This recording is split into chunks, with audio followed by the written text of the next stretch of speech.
What is up, everyone? I'm here today to talk about the Cuphead show, a new animated series on Netflix that is currently trending. I believe it's in their top 10, and it is based off of the hit game series, Cuphead. Now, if you haven't heard about Cuphead, it is an extremely difficult platformer shooter esque game. As you've seen by the title, I've never played it. My very ridiculous title that I haven't played Cuphead. I do want to. I just haven't gotten around to it because I'm extremely lazy. But it was an interesting game that I do plan on playing in the future. But in the meantime, I watched this show and I pretty much enjoyed it. The only thing I really know about Cuphead outside of now seeing this show is the wiki I read on the story. And the show and the story from the game are not the same, from at least what I've read. Seems that the show went for a more slapstick comedy kind of anthology storytelling thing that is akin to something like Looney Tunes, which I very much enjoyed. Meanwhile, the game has a very different story.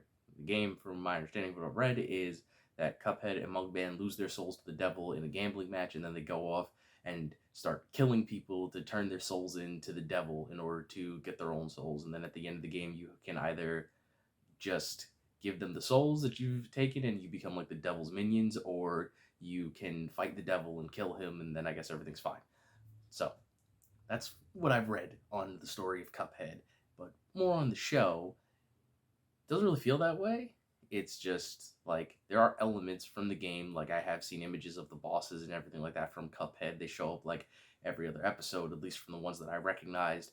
And obviously the designs of all the characters, Cuphead and Mugman, are the same and everything. But the show just focuses more on the comedy, and I enjoyed it very much. So it was a pretty funny show. I think episodes 2, 3, and 4 are the weakest of the entire 12 episode series. Well, season, I guess series, because it does end in a way that I'll bring up later that really caught me off guard.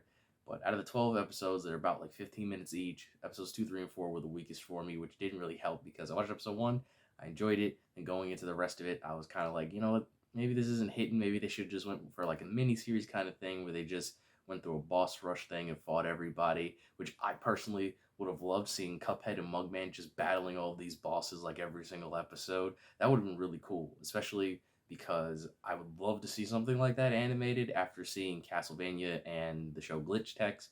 Now, Glitch Text isn't based off of a video game or anything. However, if spoilers for Castlevania Season 4, if you haven't seen it, at the end of Castlevania Season 4, um, Trevor Belmont fights the Reaper, and it's a really well animated, epic boss battle.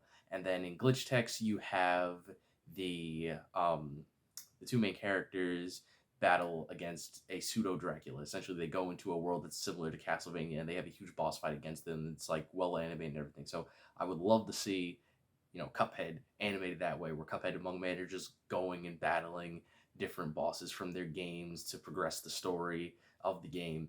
I would love to see that, especially in this very sleek, crisp animation style that Cuphead has. It's not the best animation I've ever seen, but it suits the themes and everything for the characters, and I really do like it. It feels like an old timey New York cartoon, which Cuphead and Mugman have an extremely old timey New York accent, and it's very jarring to me because I just never expected. I hadn't heard Cuphead and Mugman speak before watching the show, but I just didn't expect them to sound like. Now what do we do? Dresser! Huh?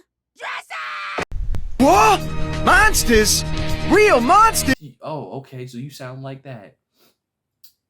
All right, I'm gonna just roll with it. I rolled with it. I finished the show and I did like it, but it still takes me off guard. But at the end of the day, I still very much loved it. It has a lot of good comedic pacing. Jokes are well executed for the most part. Like I said, 2, 3, and 4 didn't really hit for me. They kind of just dropped off.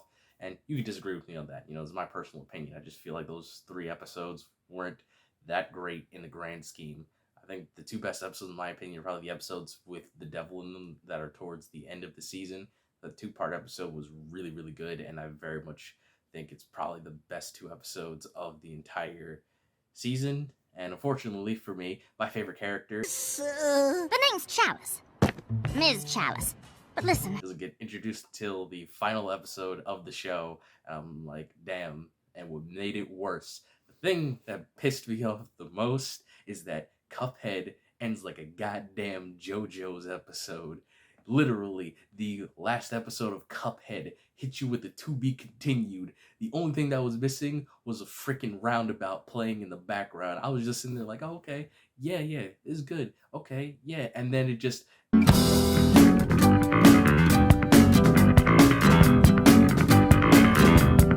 I'm like, oh, I can't believe you've done this to me. Wow, my feelings are hurt, Cuphead. Why would you do this?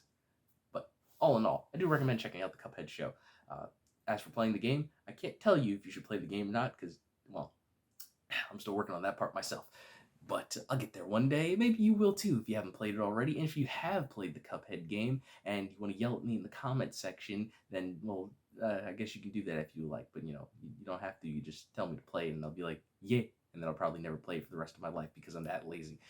Anyway, that'll be the end of this review for Cuphead. I don't really have much to say. It's a comedy. Either you're going to like it or you're not going to like it because comedy is very subjective. So if you like nice animation, if you like this old-timey, film-grainy, New York cartoon style thing, like Looney Tunes and everything like that, you'll probably enjoy Cuphead. If not, then I'm sorry. Can't help you here. You're not going to like the show, and everyone who likes the show, you're just going to probably see it on Twitter a lot because I've been seeing it like pop up on Twitter a lot recently, and probably gonna get sick of it. It's kind of how I feel about Euphoria. I've never seen Euphoria, but I've heard it's really good, and I just see it everywhere, and I have an inkling of watching it, and then I don't, and then I see more of it, and the cycle continues again. So that probably will happen with you with Cuphead. Anyway, that's gonna be the end of this review. I said that already, but I'm saying it again. So I hope you have an enjoyable day and that you like this video. You subscribe for more reviews that come out in the future. And I am the innocent villain. And always remember, folks, you're innocent until proven villainous. And I'll catch you in the next one.